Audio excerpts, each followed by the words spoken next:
Hello and welcome to the DM's Book Club, a podcast where we read about some Dungeons & Dragons and discuss how we might include it in our role-playing campaigns. With me back again for yet another episode is Hamilton. It's you! How are you, Hamilton? You're like, do-do-do, it's me! I'm good. As you know, I'm a little bit tired, but I am eager and excited to talk about today's theme topic. That's the word I'm looking for. Yes. Choice of phrase. Yeah, no, me too. Yeah. It's exciting because this has come out very recently for us. We love a bit of unearthed arcana. We'll start the episode by saying, well, me asking a question. Hamilton, how much of Dragonlance have you read? Not a lot. Not a lot at all. I was going to ask the same with you, I think you said. I have not. I have bought the books now because I know there is the latest Dragonlance novel has been announced and it's coming out in October, and I thought, well, that's going to be great content for when we get there, so I need to catch up and read them. So I do have them. You can actually see them just gently on that back shelf. They're sort of piled up, enhance. So they are there ready to be read, but they're in the to read pile. So unfortunately, no, I'm a very late comer to D&D in general, but to Dragonlance, but I know it's very well loved campaign setting, and I think people are very excited for it. And now with this announcement of Unearthed Arcana, I think we're pretty much accepted that one of the big campaign settings coming out, either end of this year or the beginning of next year, will be a Dragonlance. Seems like it's pretty much official now, isn't it? Because when you've got something like this, I think it's pretty on the nose. So it feels like then, as we talked about in our Future of D&D episode at the end or / beginning of this year, end of last year, was the fact that they said there were going to be 2 old settings being brought back. So that means Spelljammer and Dragonlance. Yep. We think it's definitely Dragonlance now, certainly with this new Unearthed Arcana. So yes, today we're going to be looking at the Heroes of Krynn Unearthed Arcana 2022. But that's not to say, when we looked at the previous Unearthed Arcana, which did have the Spelljammer sort of lineages as well, because there was also lineages in that were from Dark Sun as well. So I suspect those 3 are possibly the 3 sort of old classic campaigns they're bringing back and updating to 5th edition, which I know people are very passionate about. Obviously, we've talked about Spelljammer at such great length about that coming back, and I think that's pretty much been confirmed. But now Dragonlance, especially with, like I said, the new book coming out as well, now that they've got all the copyright and the law stuff out of the way, because there was that little trivial, contretemps. I'd say. Yes, that little legal thing that happened, which we won't go into too much detail, but it's exciting. More books, more stuff like that, and hopefully we'll get more people like us into D&D and stuff, because I'm one of those people that's not really read any of the D&D novels. Definitely, I'm sure at some point we'll have to talk about Drit's novels. Yeah, so those are the only ones I've read, which are the Drit's novels, and a couple of I read one of the Spider Queen novels as well, which is like secondary, which is also by Salvatore. So yeah, but that's really my D&D book entry point other than that. So there are so many settings though, and as we know, there's even settings like we did Ghost Walk, which are esoteric and still aren't, there's a lot of them.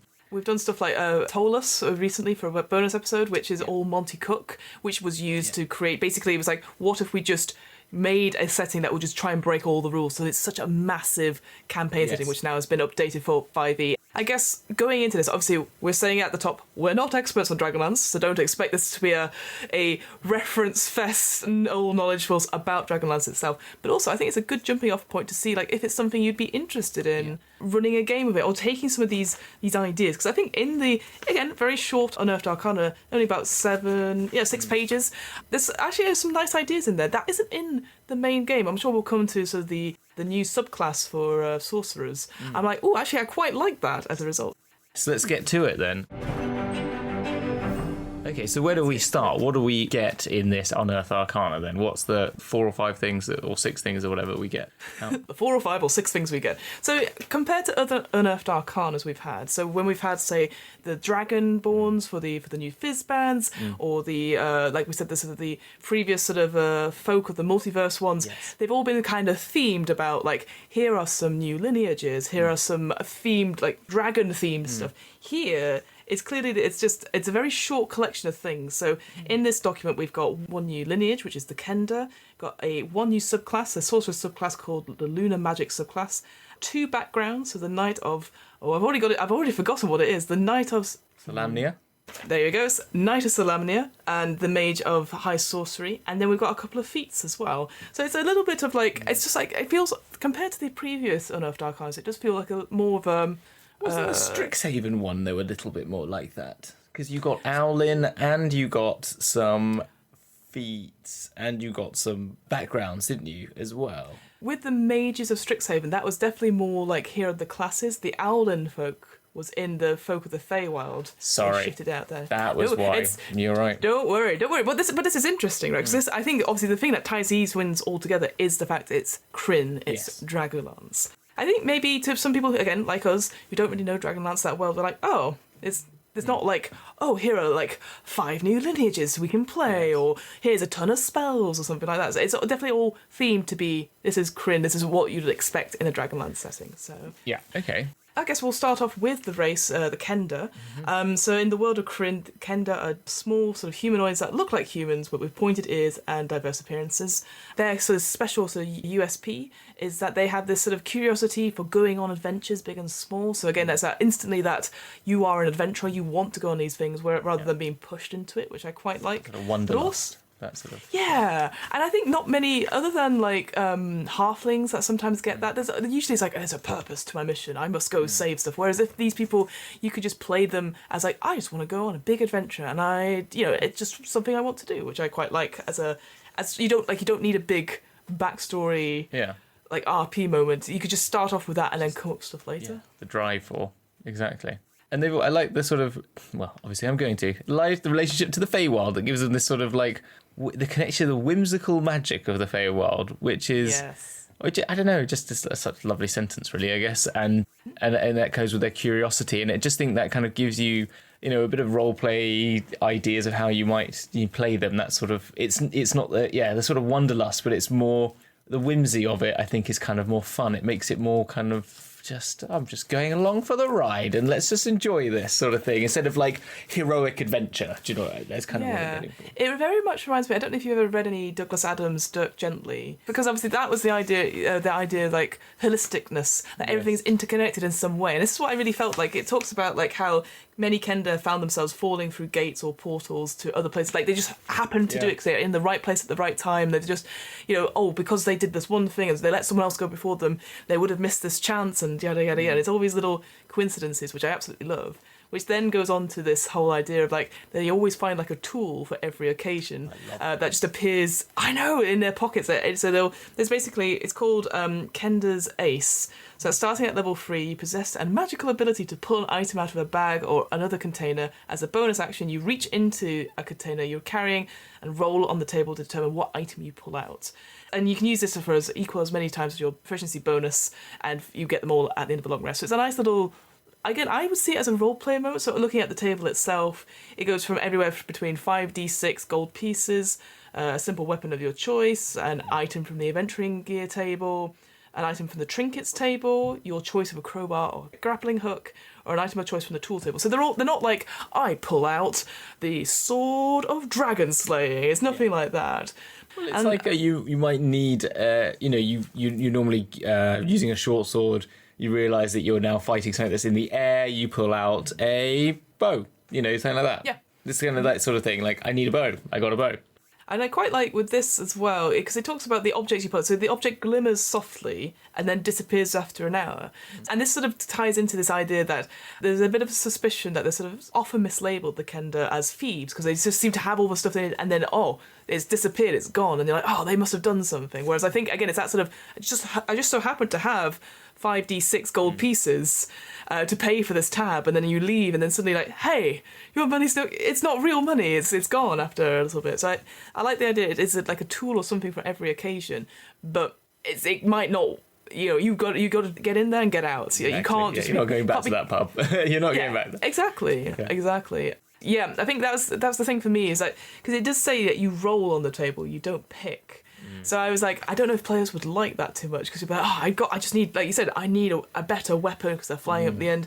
I've got 5d6 gold pieces. Maybe I'll just chuck it out. Yeah, I feel like you would, I think you would just sort of like let them choose from the table as to what's necessary, just so you can have anything from these things, because what's the point in it happening if you're like, I roll on the table, it's like, okay, I got 5d6. I mean, okay, fine, maybe there is something fun you do. I chuck the money at the dragon. see if that distracts it.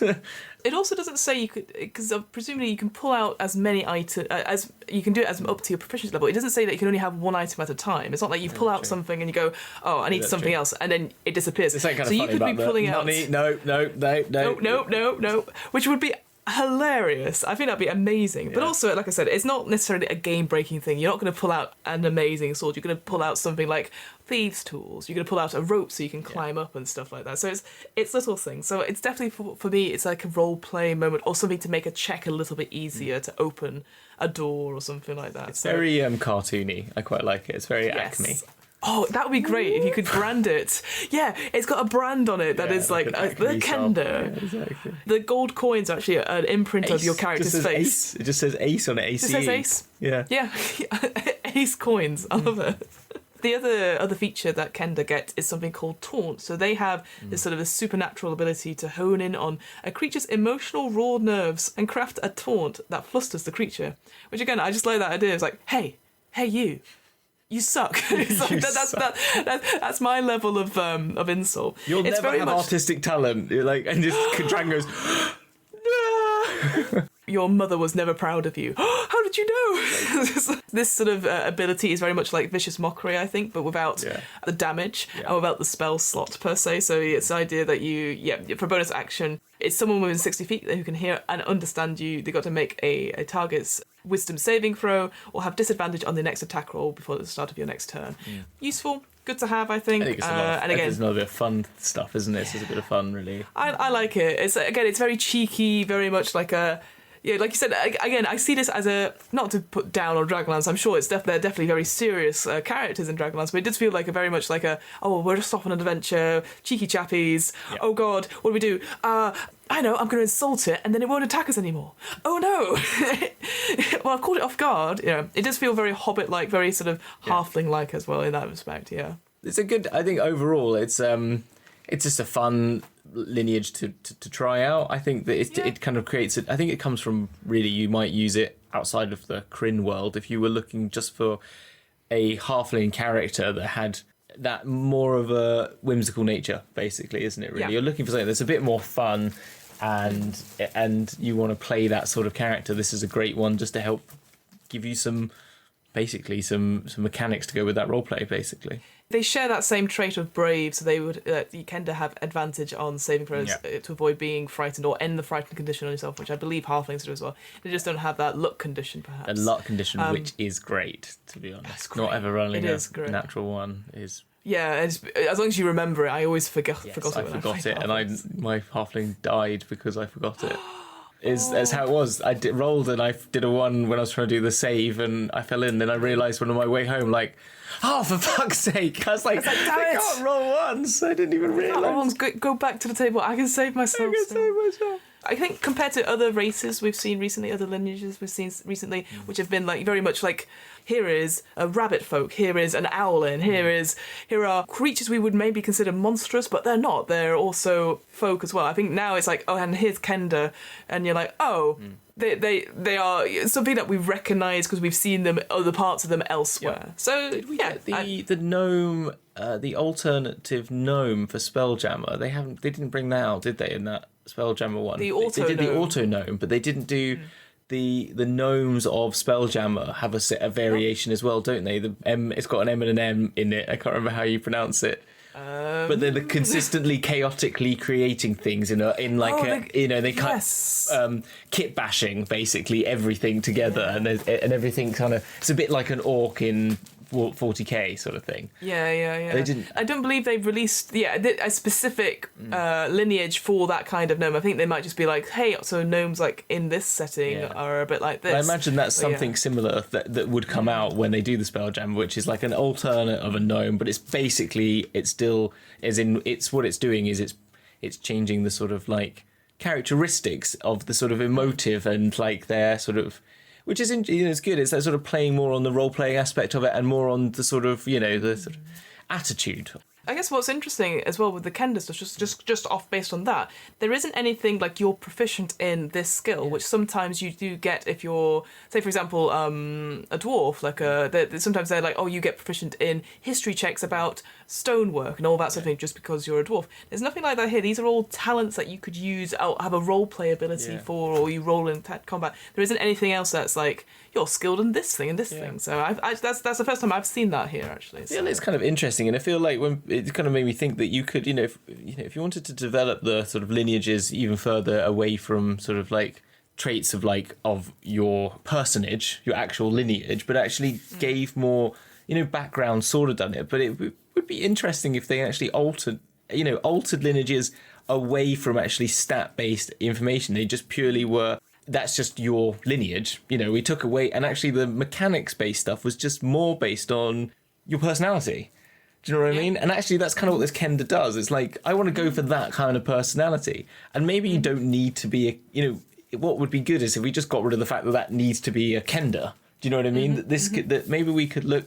There you go, Wizards of the Coast. You could take that as an idea. Get rid of lineages giving you sort of like the actual qualities, and take personality that give you bonuses. I think that could be interesting. The only issue I'd have is that people, because would you then judge people for role playing it? That's the only thing. So, you weren't using your things enough. So I know it's the same though as not forgetting to use your luck point. But I think it's kind of just like, I think it just would be interesting to say like, okay, I'm playing an elf, but they are just that lucky elf. So I'm going to give, and I know you can do that with feats, but it'd be interesting if you could just be like, let's get, you can stat by now with the lineages, which I think is, really cool and gives you much more flexibility in how you want to play your, you want to be a Dexy or a Strengthy elf, you can choose that now. And so why not say, well, I want to be a lucky elf as well? I mean, okay, you can homebrew anything, but I just think it would be... I think it's a valid thing to chat about, because I think, because especially when maybe a topic for another time, but that idea that a lot of the story stuff, when we're performing or we're rolling games and stuff like that, the best part of it is having those conversations and acting the part. Sometimes the dice rolls help, but ultimately, at the end of the day, if you're just rolling the dice and it's just back and forth, you're just chopping off hit points off the mooks. I think it's nice just having them two together as well, because what this does is it gives you like the aces thing or the luck feat, gives you mechanics that fit your roleplay, which I think is always good.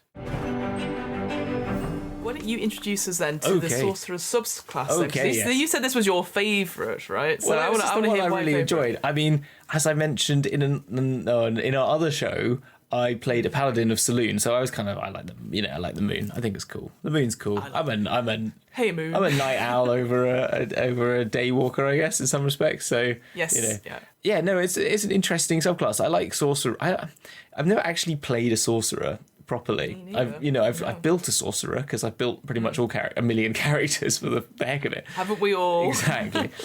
I find them really interesting, and I think this idea of the inherent magic is always quite interesting, and this one being a sort of your magic then is, so as it says, it's lunar magic, and on many worlds the moon is a revered celestial body with magical properties. On Krynn, gods of magic are associated with the world's 3 moons. On the world of Toril, though, we have Saloon, as I mentioned, uses the light of the moon to battle darkness. And on Oberon, scholars of the Draconic prophecy decipher ancient secrets from the waxing and waning of the world's 12 moons. So I think that's kind of interesting. You're exposed to the concentrated magic of the moon, or perhaps your ancestor was involved in a druidic ritual involving the eclipse. I kind of like that sort of like, it made me think of... born on the bad moon, that kind of sign, born under a bad sign sort of thing, but that sort of like red moon, the sort of red moons we get in this country, sort of born at the, on a red moon, and very pagan, isn't it? Yeah, I kind of like that. It's kind of cool. Well, it's interesting you mentioned that. So, again, slight spoilers for people who haven't listened to the Call of the Neverdeep stuff, but a lot of that does revolve around the second moon of Haldori, which is... yes, I remember seeing it when I was reading it the other day. Yeah, it's this, and it's this idea that, there are omens and stuff like that. And I did look up, actually, because I was like, I'm sure there's already a class that has moon in the title. So the Druids have Circle of the Moon as a subclass, but interestingly enough, that has absolutely really very little to do with the moon itself. It's more about like like that idea of under a full moon, your animalistic desires are bigger, so you can transform into more animals of a higher challenge rating, and that's kind of it. Whereas here, it talks more about the lunar magic, and I loved how it breaks it up into. We'll go into it in more detail, but it talks about full moon, new moon, and lunar moon, and I love that because again, I'm doing stuff right now about sort of mystical improv, where we look at all the different sort of the new moon cycles. So every 8 weeks or so, we sort of meet and we just discuss like what people would do to celebrate the full moon at this time, and like what festivals they would do around. As it goes out throughout the year, they'll change over time because it's like, okay, the harvest is coming in, winter is now setting in. What do we do about that? So you've heard the theories on the moon and learning. Have you ever heard these theories? No, go for it. Oh, okay. So when the moon is at its fullest, so when it's a full moon, there's a theory in Vedic practices of that you're saturated, and therefore if you're trying to get a point across to someone, you should never do it on a full moon, because they are at the point where they will be the most full of, they've taken on too much information now, and therefore anything new coming in is just going to be barred off. So you should always try and learn something new, or try and tell something, like try and get a point across to someone on a new moon, because they are then refreshed and open for new information. I don't know if it's true, but I love that. It's kind of interesting. There's definitely that sort of idea, like, the talk about as soon as you get to a new moon, it's like, okay, new start, new beginnings and stuff like that, and then you get to, like, you're coming to the tail end of your productivity and stuff, so, and this is where it's the most, at the highest peak. So yeah, it totally makes sense that you're not able to take on anything else because you're finishing off, that energy's being used elsewhere. So I think that's great. I love that. And we all know that 999 calls go up on a full moon. That's a famous fact, isn't it? Really? I did not know. Yeah, no, like literally full moons. There's definitely a peak in all activity of that nature on 999 calls happening on full moons. I don't think I'm gonna have to double check if that's not an urban myth. Oh, yeah, I was gonna say those werewolves are gonna be like, hey, we don't need your slander or propaganda. As you're looking that up, I'll say, so it talks about, like, all sort of sorceress subclasses. It talks about this idea of, like, how does your magic manifest itself? So I guess as always, there's a great table about how it looks when you start to do your magic. My favourite one is number 4 on the manifestations of lunar magic, which is your pupils shift in shape, matching the current phase of a moon from your world. So the idea that they could be proper full, and then they go to a crescent shape, and then they just disappear completely. I'm like, oh, that looks amazing. In my head, I was like, that looks so cool, but also terrifying from a horror perspective. As someone also who did I did a cosmological based set of races for D&D, which you can find on the DM's Guild, called Cosmoless. What? Yeah, over 250 downloads. Free. You've never told me that. Okay, that's going into the episode description. Yeah, so they did, and so one of them. So they had the Solaris, we had the Lunara. There's the Jutari, which was like gas giants, and they were all like, and there's the Nebulan and stuff like that. Yeah, I made a load of them, and one of them based on black holes, which was kind of cool. Like, which is kind of like a variant. Very when cool. If you get to like 10th level, it's like a DM's choice that they can like start to fall into like becoming like a gravity well, and they become like OP, but they also ruin everything around them. Anyway, so it's kind of cool. There's similar things in this that I saw in it, which was the fact of like there's a lot of good spells and fun spells with the moon, which I found at the time. Like Moonbeam is one, but you can also cast onto weapons. I've forgotten what it's called now. The term Moon Touched weapons, and that will give you a magic effect onto a weapon, and then that makes a weapon magical. So if you want to then use it against creatures that need magical weapons and stuff, so there's a lot of them in there, and so there's some fun spells that they do give you in this, and I like the choice that you have of lunar embodiment. So we talked about these at full moon, new moon, they give you different spells based on them, and from what we've said in those, for what I understand, the full moon is abjuration and conjuration, new moon is evocation and necromancy, and crescent moon is divination and transmutation. And they sort of, that theme comes across in all of the different levels. So each level, as you say, so you get the spells at first level, and then at 6th level you get a bonus magic feature, which is each lunar phase you get meta magic on. If you use meta magic on a spell from the tables of the spells of your full moon, abjuration and conjuration, then you reduce the sorcery points spent by 1. So obviously you can then do meta magic for for minimum of 0 on those spells, which is kind of really cool, good. because Yeah. it is, meta magic is quite a major part of being being able to empower every abjuration spell or twin. Yeah, make them so much stronger. Yeah, twinning and all that sort of thing. Yeah. Again, at some point we do need to do a whole episode on sorcerers, because I do feel there's so much to it. Like you said, like the twinning, making sure the spell goes off twice. Careful so it doesn't hit any of your party, because obviously that's not obvious from the spell descriptions. Very easily done. Yeah, it happens all the time when I do it. I think what I quite like about it, like you said, so there's the 3 different types, but you can change between them when you finish a long rest. Oh, I didn't. Very similar. Did I miss that bit? I didn't realise you could do that. It's underneath a lunar embodiment. It says whenever you finish a long rest, you can choose what lunar phase manifests its power through you, and then you can also change it as well later on for the waxing and waning magic feature. As a bonus action, you can spend 1 sorcery point to change your lunar phase to a different one. I completely missed that bit. I didn't realise you could change. That's interesting. You can change. It's interesting, right? So you can also do something similar. So the Storm Herald Barbarian has something similar. So when they have that Storm's Aura thing, it's like sea, fire, and tundra. Like you can change on a long rest, you can switch it. But very little people do, I think, because it's like, well, why would you? Because you've built into your backstory a little bit that it's like this. Like, I think with these, looking at the spells, like, they are very cool. All of them, I think all the spells, like you said, like Full Moon, you got Fairy Fire, Moonbeam, Death Ward, Freedom of Movement, Mass Cure Wounds, that's very upwards type.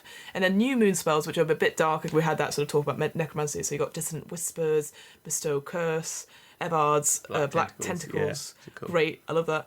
And then, Mislead, Crescent Moon. Such an evil one. Oh, I know, Mislead is terrible, isn't it? Oh, yeah, and then Crescent Moon is Sanctuary, Blindness/Deafness, Phantom Steed, so they're very different. And I think it's one of those things where if you planned it a little bit, maybe you're like, oh, I always want to have these ones. You can have that, but you can also change, just as the sort of more well-rounded character you can play, though, in that sense, because you could be a bit evil, but you can also be someone who create sanctuary for people and the Death Ward, which you could be changing as the moon changes as well. I guess I guess if you link your personality to one of the moons, if you in your campaign one of the moons has a darker history perhaps or a story behind it, you could tailor it to that.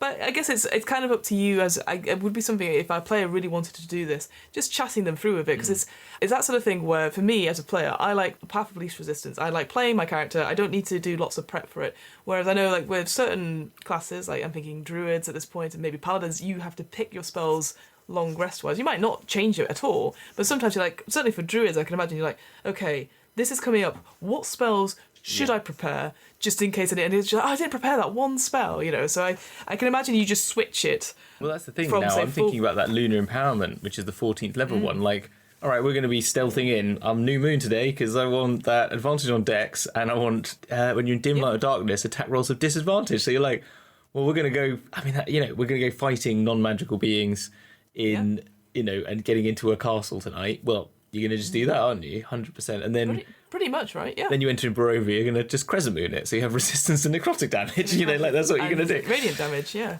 absolutely, and Full Moon as well. The Full Moon one I think is interesting compared to the other two. So again, this Lunar Empowerment stuff. So again, it's you just get more stuff essentially. So the New Moon one, it says you shed a bright light within 10-foot radiance and a dim light for an extra 10 feet. Additionally, you and creatures of your choice have advantage on saving throws whilst in the bright light you shed. So obviously that's great, having advantage on saving throws, but also you're a bit of a beacon. Well, I had this in my Lunaras that they gave off a light in the dark, so they had disadvantage. They actually ironically had disadvantage in stealth because they are a moon in nighttime, so their skin gave off a slight glow when it was dark. Right. In daylight, it didn't do any different, but it was in nighttime only. So. And that's the thing, there's no disadvantage here, and I know wizards have definitely been trying to be very careful not giving disadvantage to people on things because they don't want to have any negative stats, which I totally get. But for me, if you shine a bright light, people are going to see. It's a bit like, again, when we did an episode on Pandemonium, you're like, well, there's no natural light here, and any magical light, well, everyone can see it. It's like, oh, look, there's the Burke who's got a magical light, get them, It's an interesting one, I think, that one. But again, that advantage on saving throws is always useful in a big boss fight. And yeah, like you said, disadvantage against you for the New Moon in darkness, and resistance to necrotic damage and radiant damage in the Crescent Moon. So they're all equally good. So maybe I'm just being a fuddy-duddy about going, I can't bother changing because I'm a bit old with this, but maybe other people who are a bit more with it will be like, oh yeah, today I'm going to change my Lunar Magic feature. I think they're really cool. I think they're fun, and it would what am I getting at? I think comparative to some of the other sorcerer subclasses, sort of it works, seems to fit within with them, but it feels a little bit OP. But maybe I haven't read them enough to it just feels like a lot, like, you know, the resistance to necrotic and radiant damage is good, but those things on like the advantage on deck saves and having that dim light darkness disadvantage on all attack rolls feels quite impressive thing. But it is at 14th level, so maybe it's fine. I don't know. I see what you mean. Again, at 14th level, because this is the thing. I think we always assume. I always assume, like, when do you start these rolling characters, and how far did they get before they get into the cool stuff, right? Because let's face it, just the natural way that we run D&D games, they always die a slow, painful death when no one can make them, and you only get to level 5, and it's quite sad. Yeah. Just to finally finish off, then the final magic feature for the Lunar Magic, Lunar Phenomenon. So again, this idea of the phase stuff gets even more powerful. So you radiate intense moonlight for a moment. So you just go, bah! Just bright beacon, and each creature of your choice within 30 feet, you must succeed on a Constitution saving throw against your spell save DC or be blinded to the end of its next turn. In addition, one creature of your choice in the area regains 3d8 hit points. So that's quite useful. So it's a little bit of a pump up, sort of like, here's some magic stuff, but also everyone is now blinded because I'm amazing. So I quite like that. The new moon one, so again, everyone must succeed on a dexterity saving throw against your spell save DC or take 3d10 necrotic damage, and have its speed reduced to 0 until the end of its next turn. And in addition, you become invisible until the end of your next turn, or until you make an attack or cast a spell. So that's quite good as well, I guess. Cool. And then finally, Crescent Moon. You magically teleport to an unoccupied space you can see within 60 feet of yourself. In addition, you also gain resistance to all damage until the start of your next turn. So I like the fact that it's 2 separate things for each one of them, and I think all 3 of those are actually pretty cool. As a, like, there's not one I would take over the other, if you see what I mean. I think they're all like, oh, that could be good. But then you can only use that bonus action once. You can't use it every single time until you finish a long rest, until you spend 5 sorcery points, which could be quite a lot when you get to, that's what, 18th level? You probably have a lot of sorcery points by then, but not, like, enough to keep doing it every single turn. Yeah, I mean, you do get that quite a lot, I was thinking with the Crescent Moon one, which is, I get it as, so my paladin, again, is... I've forgotten the term for the elves of the Shadowfell. I've forgotten the term. Shadowkai. So Shadowkai. So they get Blessing of the Raven Queen, which gives me the ability to Misty Step 30 feet once per long rest, and also the subclass that I made for it gives you that as well. So literally, I could. It's quite a common Misty Step is quite a common thing at lower levels. I felt so 60. I mean, it's normally 30 feet, isn't it? Misty Step, but 60 feet. I felt for a level 8. Right. I thought getting Misty Step, but level 18 seemed a little bit. Like, you're right. I think, I bet it might increase to 120 feet. Yeah, 120 feet, or at least once per short rest or something like that, maybe. No, you're right. Actually, I hadn't considered the 60 feet stuff. But yeah, I think you'd like to be able to just shift around because you're going to be so badass by this point. You run in, do the damage, and then whoop, you're 120 feet away. So yeah.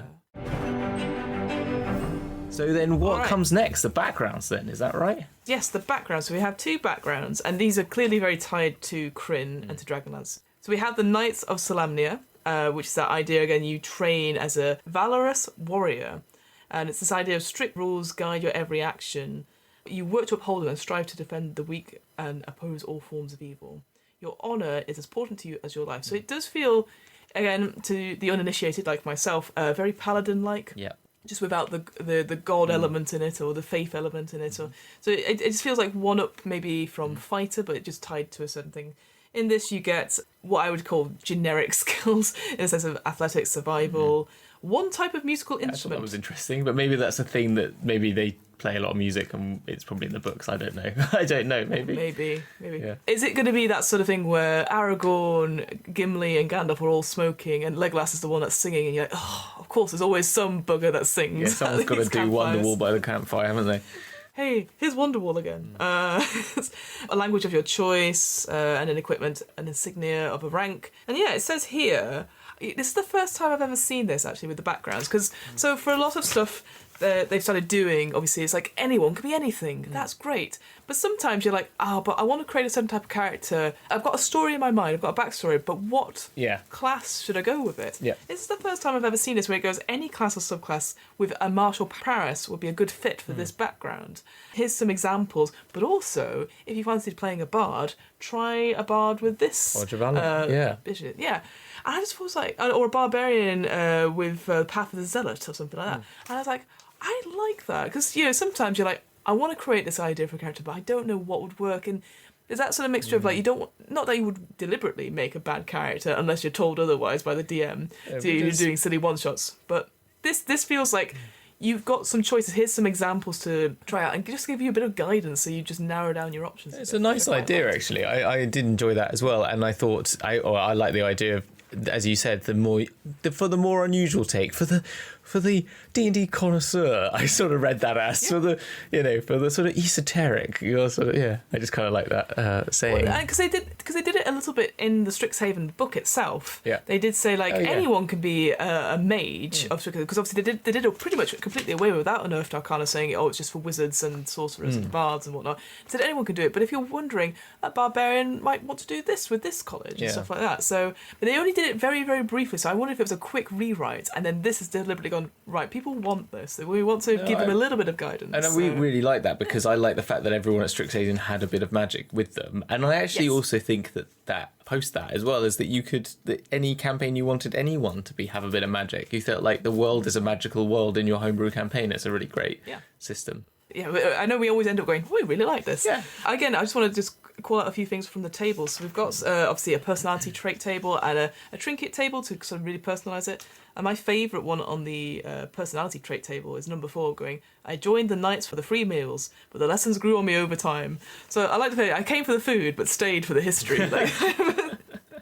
So I know I've said this before, but I feel it's a wedding crasher who got converted, isn't it? You know what I mean? Yeah. It is. It's that sort of thing where it's the one-liners where you're like, that's a whole character in one line. They enjoy certain things, right? And now they're like, I can't bother leaving now because it's. Yeah, I enjoy it, but also I get some nice food, and I was here for a reason, and I'm brutally honest about why I was here, and they've accepted me, and that's all right. So I like that as a personality trait, or like instantly I feel like a whole story for that person, just that one line. So I quite like that.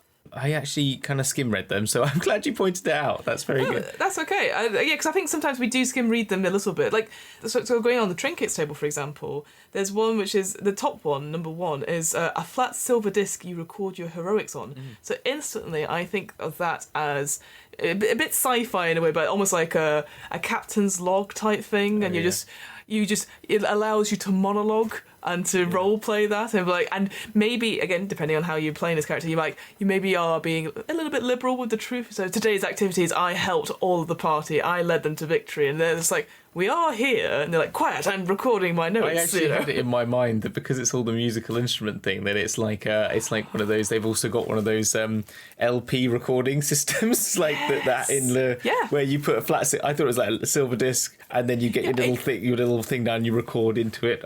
Testing. The gramophone. Yeah. But the one they have in the King's Speech, where you actually can write onto the thing. Yeah, that's what I imagine it to be as well. Again, we're saying this as we've not read Dragonlance at all, so maybe this is a big thing in Dragonlance. But I just was like, this is really cool. Like, you would of course record your days going on, or like a journal, but out loud.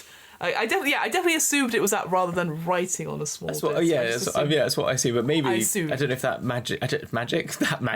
technology is actually technology. It's not. These computers, they got magic in them. Moving on to the Mage of the High Sorcery. So this a organisation of spellcasters that study magic and prevent its misuse. This is obviously quite big in Dragonlance as well. So there's 3 orders. We've got the Benevolent Order of the. I can't even say benevolent now. That's not Benny Elephant. It is the Benny Elephant. It's the one we couldn't say before. Benevolent. Benevolent. Okay. So Hamilton, there's 3 orders. The benevolent. Oh, I can't even say it. Do you want me to say it? Hamilton, what are the 3 orders of this of the Mage of the High Society? High Sorcery. I'm gonna stop talking now. I just keep tripping over my words. The Benevolent Order of the White Robes, the Balance Pursuing Order of the Red Robes, or the Ruthless Order of the Black Robes. basically goes good, neutral, evil, is what I assume from that sort of quick description. Yeah. What's interesting, again, it talks about, like, obviously it sort of indicates that this is for wizards as a background, but it also accepts any sort of magical casters, so bards, sorcerers, warlocks, etc. Again, a quick look at it, you got skill proficiencies of Arcana and History, 2 languages of your choice, always really good, and equipment, a bottle of coloured ink. I'd like to think you could choose the colour. That would be quite fun. Yep. I just like a gel pen, but it's not rainbow ink or anything like that. It's not like oh, that makes me so sad. That an ink pen and a set of common clothes and a pouch containing 10 GP. So again, just little flavoursome stuff, but not too much. No tool proficiencies though, interestingly. So no musical instruments and stuff. Maybe they just assume that you're going to be doing magic and you're not going to be, I don't know, thieves' tools or anything like that. You get a feat as well, the initiate of High Sorcery, which we'll come to in a second, I think. But again, it talks about how do you build a character like this. Typically, it says bards, wizards, or warlocks, and they can have any subclass, which is quite good. But they do say spellcasters who gain their magic through devotion or possess innate magic are less likely to be welcome amongst it. So if people, anything with like wild magic or anything like that, druids, clerics perhaps, they're just devotion is clerics, isn't it? It's the same. So yeah, I mean, it does say that bit, there's that little call out box saying mages of Dragonlance. In past presentations of Dragonlance settings, several of the Dungeons and Dragons and modern spellcasting classes didn't exist. So to accommodate these, the group known once as the Wizards of High Sorcery has evolved into the Mages of High Sorcery. So they have obviously made differences to it. And then it also mentions members who find the magic influences by the phases of the Krynn's moon also remain part of the group, which makes me wonder if, I'm guesstimating that there was obviously something to do with the lunar magic that maybe they wouldn't have had in before or something like that. I don't know. I can't figure it out. I think that's true. And yeah, it's interesting that they have this right towards the end of the document, maybe not at the beginning. Because again, I sort of glanced over it and was like, oh yeah, sure. But actually that could be quite important because again, if you're really a fan of the Dragonlance novels, you're like, oh, but I want to play a certain class that isn't covered in that original setting because that's just not how second edition was working back then. So the personality traits, again, I think these ones are a little bit more generic. What's interesting, and I'm sure I've mentioned this before, is that there's definitely no alignment attached to these traits anymore. Because it used to be like good, evil, etc. To give you an idea, there's nothing like that anymore. I think it's just that idea that it's up to the player to interpret it how it is. But I feel like say number 3, magic is a means to a power, and I will use it to pursue my ambitions. I mean, I see that instantly as evil, but again, I guess you could see that as a neutral thing, and it's like, I will use it at all times, because I'm very ambitious. Ambition isn't necessarily evil, as they say, but there you go. It isn't, but again, I instantly read it as evil, which it maybe says more about me than this. And yeah, I guess. I mean, there are a lot of people who are ambitious and evil. I think that's the other thing as well, isn't it? That is true. The Venn diagram does cross. It crosses over quite a lot, but you can have an ambition for good things, though, so I think that's the point. I like the trinket, because I quite like the idea of a purposeless device covered in coloured stones that can fold into various enigmatic shapes, like... That is so pleasing on a level to have. Yeah. I love that one. It's number 4 something to muck about with. Do you know what I mean? Like, it's like a fidget spinner, but it's like... Yeah. One of those blocks, those infinite blocks that you move around. It's a Rubik's Cube, let's face it. That's sort of the way of looking at it. I quite liked, from that table, the first one, which is an unopened letter from your first teacher.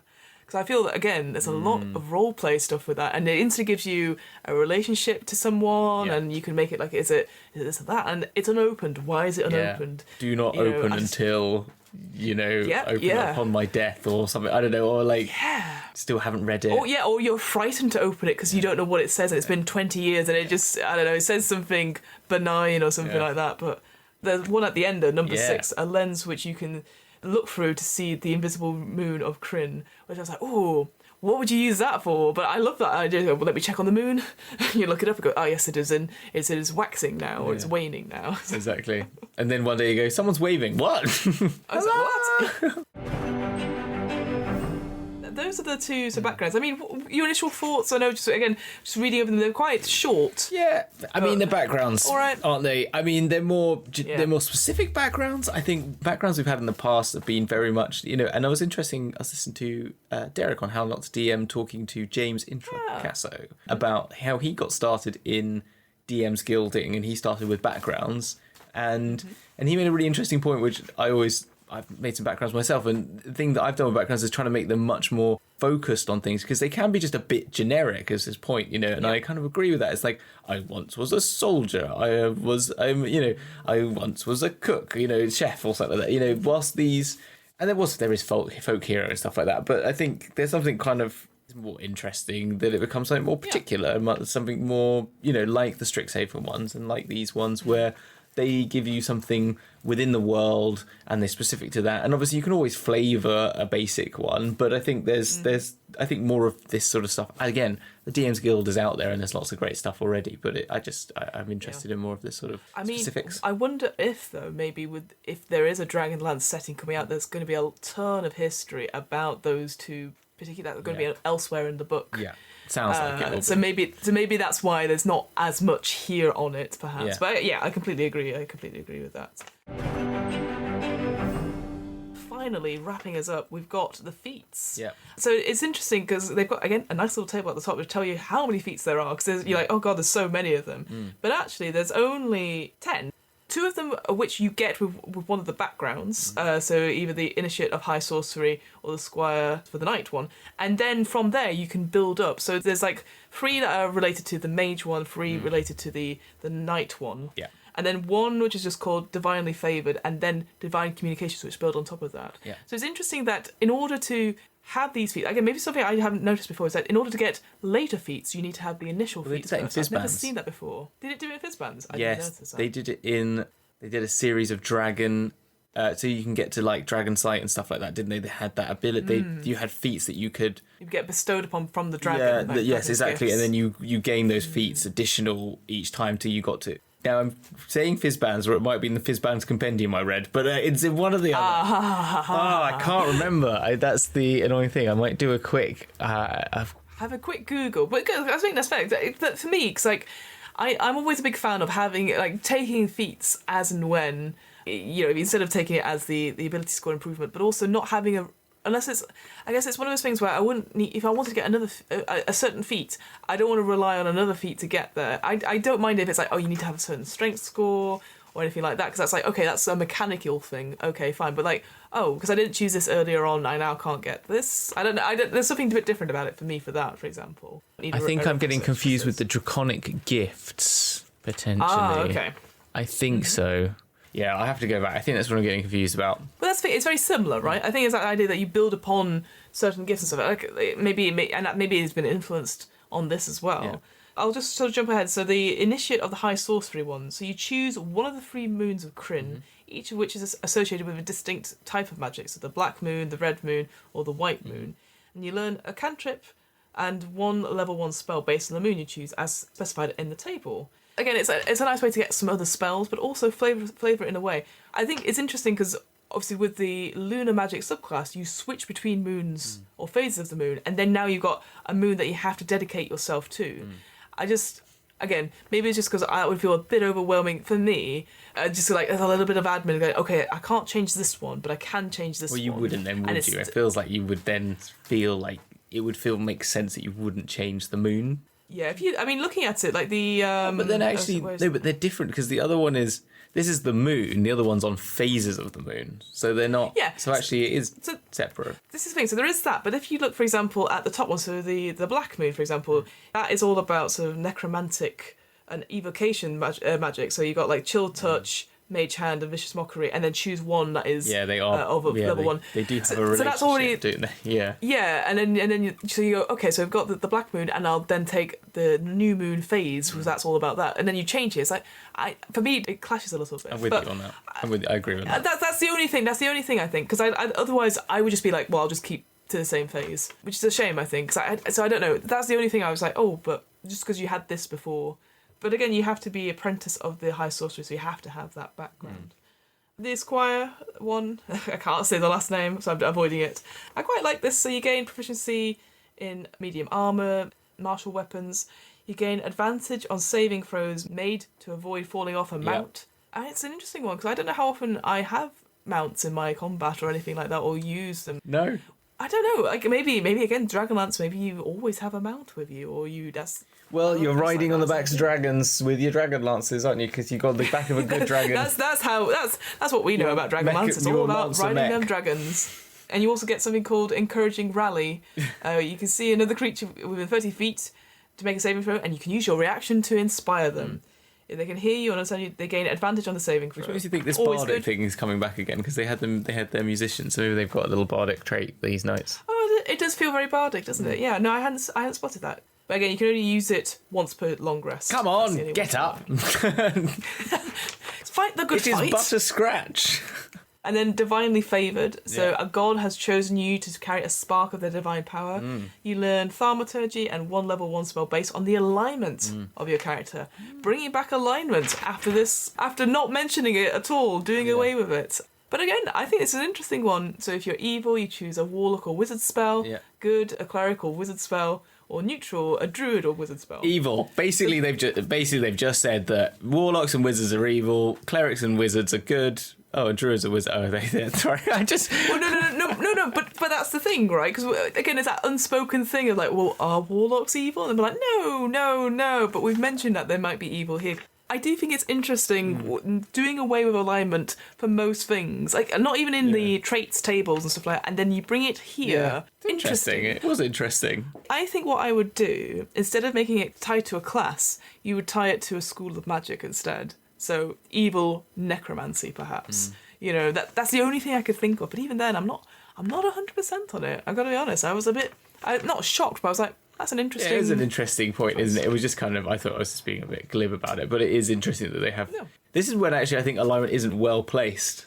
Because I actually like alignment, as I've said before, for characters to use as a basis for helping them roleplay, and that's it. But applying alignment to things is where it becomes troublesome, in my mind. That's probably what it is, because you're now defining warlock spells as evil. Yeah. I mean, I think there's a whole episode to be said, are warlocks evil? Is probably a point. They make bargains with creatures that you don't understand. Yes. That's the no, thing, I know, but right? it's like, the magics they use, evil, Yeah. is what I mean. Sorry, like, because there's that, well, that's the thing, that's why the conversation is to be said. Yeah. You know, so it's like, because it's eldritch. Is eldritch evil, or is it just, as you said, is it just unknowable? Is it just, that's what it is? It's just powerful, but it just comes across as... I don't know. Completely and there agree are with you death there. domain clerics, you know? Is that a good Yeah. cleric? I don't know. Yeah. You know?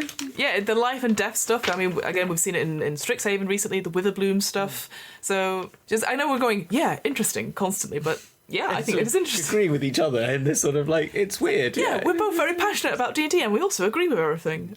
And then just sort of jumping on from divinely favoured to divine communication. Yeah. So in order to get this, you need that divine favoured first. You get an ability score improvement, celestial tongues, so you can be able to speak, read and write celestial and 2 other languages of your choice. So that's pretty impressive, like getting more and more languages. I always find that quite fun as a roleplay thing. And then you have something called divine omens. You can cast augury and commune spell without spending a spell slot, and you must finish 1d4 long rests before you can use it in this way again. So that's pretty cool, because both of those spells they're sort of like, gives a hint DM in a way, and asking your god to sort of give you some communication. But that's the first time I've ever seen however many long rests to recover. That's not necessarily exhaustion in order to get those particular spells back. Because obviously they're very powerful spells. You don't want to be constantly asking the DM, like, hey, which way should we go down this road? Should we go left or right? You know? It reminds me a bit of Sherlock Holmes's thing that he did with Quill's character, the Quill character who had the ability to use this eye, had the eye that he gave him. He gave him this divine eye, which allowed him to see into a future moment or something that's happened in the past in a particular location with a 1d3 amounts of thing, but then you can only use those 3 within a week or something like that. And it was kind of, it just reminded me of that. That's the only thing it reminded me of.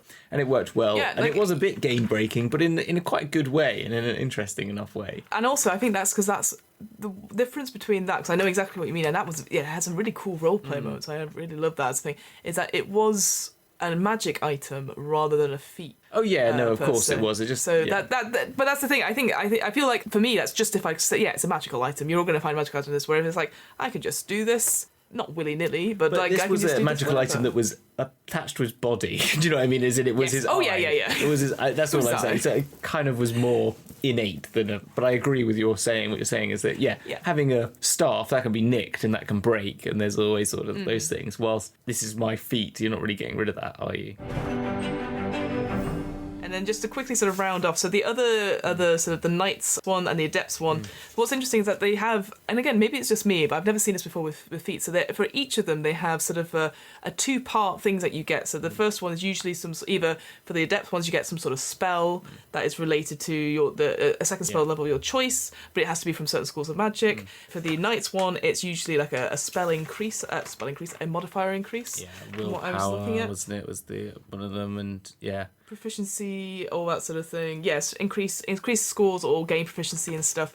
And then you get the interesting combat thing or something like that. So like I'm just going to go through them quickly. So like the Adept of the Black Robes, life channels. When a creature you see within 60 feet of you fails a saving throw against a spell you cast, you can expend a number of hit die equal to the level of that spell, roll that number of hit die and equal to half the number of hit die expended. And the damage the triggering creature takes increases by an equal amount of the total that you've rolled. Essentially, you spend hit die to get more damage on it, essentially. That's what it's sort of saying, which is quite a cool little thing to do, I think. Yeah. I quite like that. No, I thought it was quite cool. The word it says, like, channeling your life force into the power of your magic. So you're, like, dealing a bit of... And again, that's the Black Robes one, so it's the necromantic one. So you are using your own life force to increase your magical power at the cost of yourself. Yeah. Very cool. If I was going to say which one do I think that Fiona was going to like, this is my new game that I do every week. Which is the thing that I think Fiona's going to like the most? Which one is Fiona going to like? It is the Black Robe one. Yeah, I will say. Yeah, no, I have no problem with that. That's totally fine. The Adept of the Red Robes, so for them it's a magical balance. When you make an attack roll, ability check or saving throw and roll 9 or lower, you can use your reaction to balance fate and treat the roll as a 10. And you can use that reaction a number of times equal to your proficiency bonus, and you gain them all on the long rest. Quite good. Very rogue-like. I was going to say one of my favourite roguish traits, the talent, reliable talent. Reliable talent. Yeah, I think it's which. Again, you know how much I love rogues, but yeah, I think reliable talent is a great thing because actually when you hit higher levels and you're rolling 2s, you feel like a bit of an idiot because you can have a whole session when you roll a bunch of 2s and you're just like, I'm amazing now, right? I'm at level 14 wizard. Let me just be average because it's just I was having an off day, but I still managed to get at least be average. Exactly, yeah, that's kind of it. It should be basic. Well, I'm not a massive Beatles fan, but the Beatles, I'm sure when they had a bad gig, was still pretty good. Do you know what I mean? You know, like that's in their later days. So there's kind of that sort of thing. You have something then for the Adept of the White Robes, Protective Ward. You can use your reaction to expend a spell slot and weave protective magic around a target. So when you take damage or when a creature takes damage within 30 feet, roll a number of d4s equal to the level of the spell slot expended and reduce that damage from the target plus your spell modifier. Yeah. So again, I like the idea, don't get me wrong, but again, it's that sort of thing because it's not necessarily a fixed number. For me, I'm like, there's a lot of... You have to work it out. Yeah. And again, if I'm in the middle of a combat, I'm like, okay, wait, I can reduce the damage. 1 second. D4. Yeah. D4. And as a reaction as well, you're going to be like ready for that. And it's how often do you get these things? So you just do that any time. That's a reaction you can always... Every time you have a... Yeah. So you just have that up as a thing you have to keep a track of all the time. And that's... I think they'll change that to be... You'd have it as equal to your number of proficiencies or something and then expend them on the long rest because... Otherwise, you're just going to do that all the time. You are expending spell slots though, so you are losing something for it. Oh, are you? Oh, yeah, yes. So you are. So you're having, if you're using a 9 d4s, you're having to give up a 9th spell slot for that, which is quite high level. Protective magic though, you can only do that. Finish a long rest before you can cast this in any way again. But the protective ward, you can do it all times. So depending on your spell slots, exactly. Yeah, absolutely. And then finally we've got Knight of the Crown, Knight of the Sword, Knight of the Rose. So Knight of the Crown, you get tactical teamwork. When a creature you can see within 30 feet of you makes an attack roll against another creature that is within 5 feet of you, you can use your reaction to grant advantage to the attack roll. You can use this reaction a number of times equal to your proficiency bonus and regain all the expended uses on a long rest. So again, it's like you charge in, you're next to the big ogre, and then you've got whoever's behind you, that's the ranger or people throwing stuff at it, and you're just happy to be next to them. So you're like, I'm here, guys, I'm helping, just dancing around the ogre. That is a good band name. Dancing around the ogre. The ogre in the room. Knight of the Sword then was, this Order of Sword is a group devoted to heroism and courage. You gain proficiency, intelligence, wisdom, or charisma saving throws, your choice when you take this feat. And then willpower, immediately after you or a creature you can see within 30 feet fail an intelligence, wisdom, or charisma saving throw, you can expend a hit die. The saving throw increases by an amount equal to a roll of that hit die, potentially turning a failure into a success. So it's again, and sort of, interestingly, it's a bardic inspiration that you apply, or a guidance that you apply to your player, to someone at the time of something happening, which I think is interesting. More of a because as I said many a time, I love a good reaction as well. I think more reactions are better. Because it gives more people more things to do, and even though we've said that it gives you too many things to do, maybe sometimes, but actually, instead of like doing the bar, like, oh, before someone's going to do it, you have that whole moment where it's like, oh, I'm going to go try something. Okay, guidance. I cast guidance. 4 people cast guidance on me, and then I'm going to give you a speech. Yeah. And it's all like, in reality, people would be like, yeah, you can do this, right? They would, like, if you're like about to do something big. But there is something more fun and dynamic in combat, which can, as we've all said, sometimes can become a little bit, I roll my dice and stuff like that. When someone can be like, oh crap, they're looking really bad. I use my willpower feat, and I'm going to use some of my hit dice, and you can now make that save. I don't know, I think I just like that sort of more immediacy of combat happening, and that's kind of fun. I think for me, what's interesting, right, because it's obviously Knight of the Sword. For me, I would say, okay, so it's not a spellcaster class. Why don't I just go for a Barbarian and expend a hit die, because that's a D12. You get the highest one. So, like, if you, like, I would be like, if I wanted this feat, I would work backwards and going, okay, I'll go for a class that has a high. Yeah. Why wouldn't you? Like, that's the thing. I was just like, yeah, because it doesn't say, like, because obviously it could be any class. D10s, don't they? Fighters get D10s, is that right? So you're still getting you're probably most of the standards are getting a D10, but yeah, D12. I forgot they get D12. Why wouldn't you go for a Barbarian as a Knight of the Sword? I forgot they get D12s. There's so many highs and then so many lows. You're like, oh no, 2? What? You betrayed me, D12. And then Knight of the Rose. Knight of the Rose. Bolstering Rally. When you roll initiative, you can choose up to 3 of the creatures you can see within 30 feet of you. They each gain temporary hit points equal to the roll of a hit dice, plus your proficiency bonus, plus the ability modifier of the ability score increased by this feat. Could be con or charisma. And you can use this feat equal a number of times to your bonus proficiency, and you regain all of them on the long rest. Again, that's sort of thing you go, wait, before you roll initiative, let me just, oh no. That's the only thing is that, it stops the combat, because you have to be like, wait, you have to be ready for it. As soon as it goes, we're going into combat, it's like, is it a surprise round? Is it this? Hang on, let me roll my hit die, etc. There's definitely a bardic relationship to all of these things, isn't there? There really is, because it's, what's that 10-minute speech you give people? What's that? That's inspiring leader. That's the other one I reminded you of a bit as well, which I always find funny. This idea is someone's going to sit down for 10 minutes and listen to you waffle on and then feel inspired. Like, oh, for gosh sake. You're inspired just to get out of it. Not Harry again. Exactly. Oh, yeah. And just because you mentioned it briefly, I've just looked over it, and yeah, the Adept of the Black Rose, it also says as a prerequisite, any non-good alignment, and then looking over at the Adept of the White Robes, any non-evil alignment. So instantly, I'd only just spotted that. I was like, oh, hang on, wait a minute. But again, maybe in Dragonlance, maybe things are more, say, black and white in terms of evil and good. So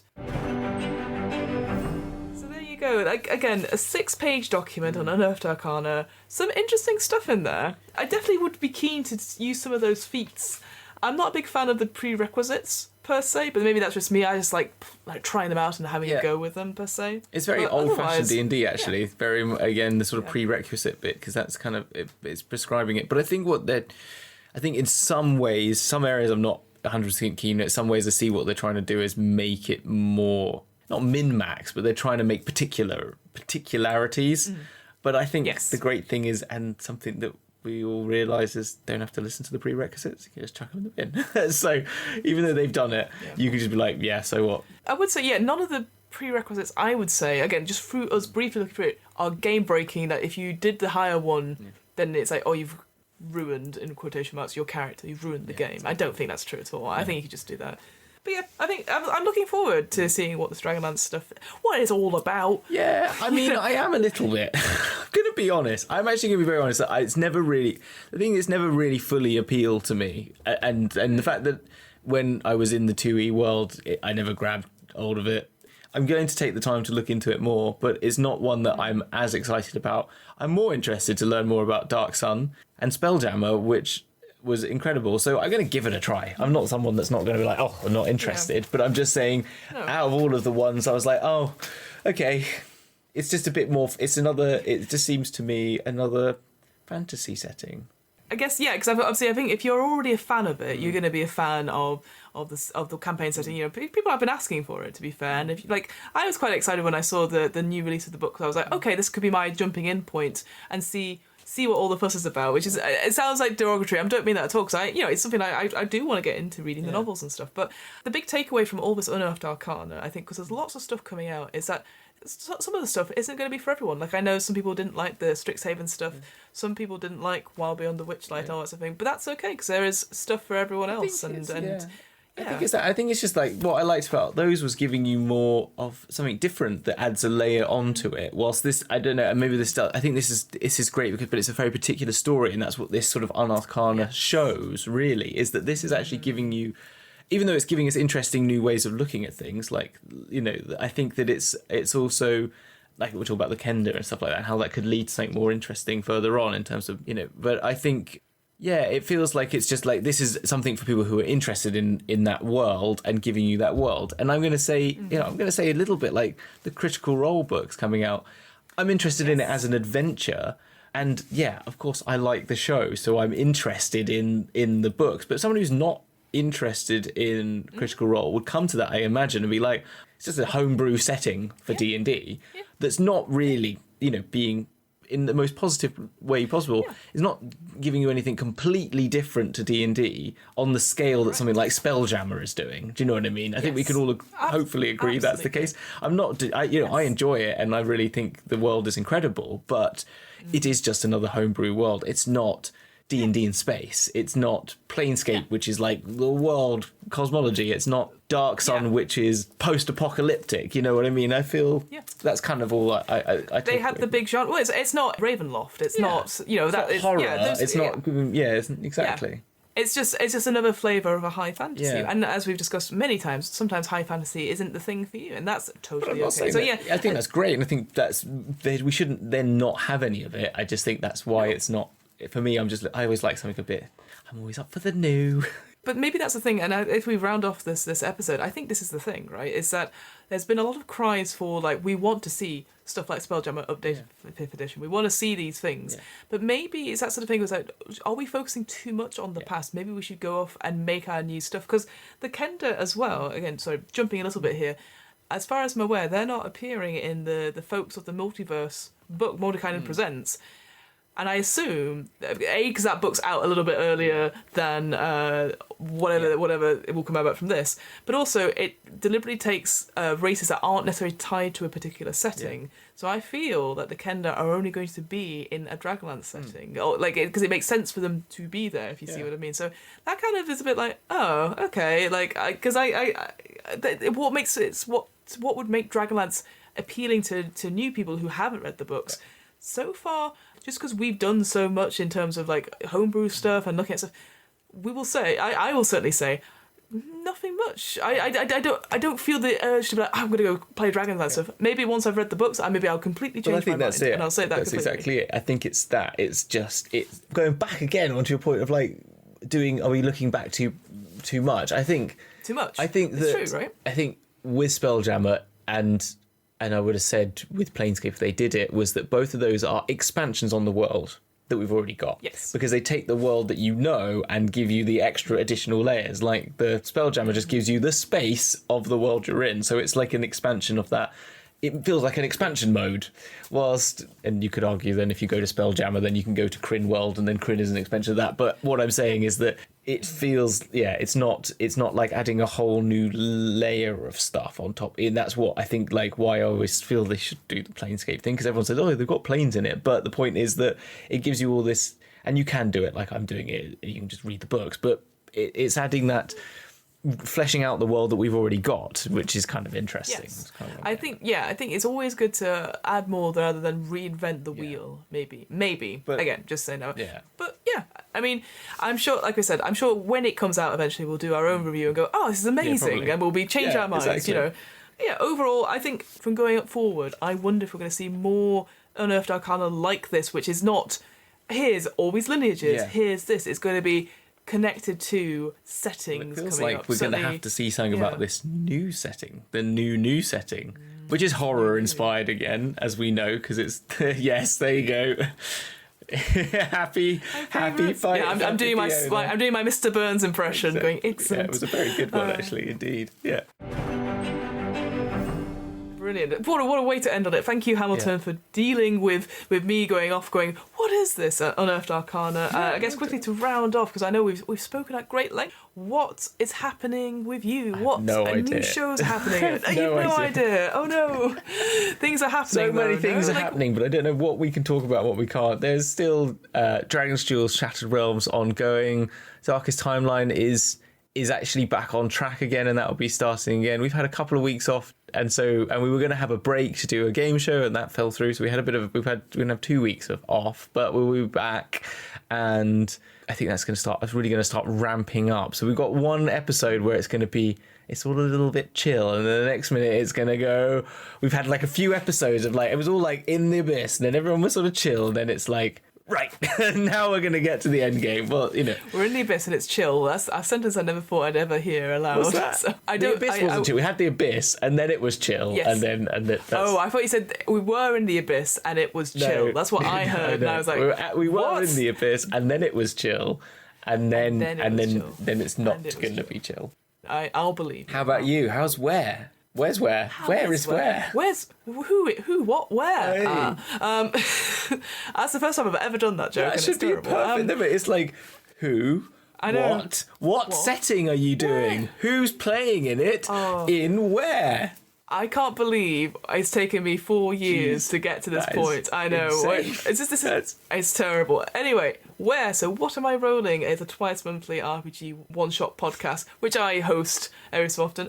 It's going very well. Hamilton, you'll be glad to know I have scheduled Longhorn 1983, so that's coming out in the next couple of weeks, which I'm very, very excited for. It was super fun to finally do the edit for it, because I made a proper effort to do some soundscaping and do something throughout the whole thing. So hopefully people I'm looking forward to that one, because I've heard you've said so much about it without ever saying what's happened, but so much around it that sounds really exciting. That I worry though, we'll come back to recording this after you've listened to it and you go, I can't see you in the same light ever again. You're so sad, Fiona. It's like I said, there's a big content warning at the beginning, because it gets very dark very quickly. So if you're not in a great mood and you hate the world, maybe it's not the one for you. But I love sort of RPGs. I've done loads of them on the channel. We've got other things coming up. We've got Numenera coming up.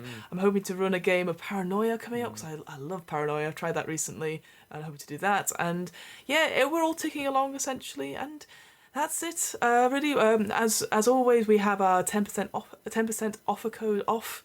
I said the words in the wrong order there, but 10% off offer code at Third Space Gaming, your friendly local game store in Burnley. I'm going back and forth on my screen now, and that's the only way I can get through this. You're doing it with me, so I'm not alone. You're supporting me. All you have to do is type in the offer code DMVC into checkout, and you get you sped up 10% off your first purchase. Whether that is maybe your copy of Call the Neverdeep, maybe you're gonna hold on to it and wait for any pre-orders or campaign settings. If that comes out, they're very good at just dropping them in and then announcing them. I will say Wizards recently, so be on the lookout for that. But yeah. That's it with me, and that's it for this episode of DM's Book Club. I'm sure we will speak, hear to you next time. And as always, hear to you. Wow. Well, okay, let's go now. Let's go, Fiona, before it's too late. We'll go. I'm going to be wheeled away, but until next time, folks, we will. She's gone. See you on the flip side. Bye.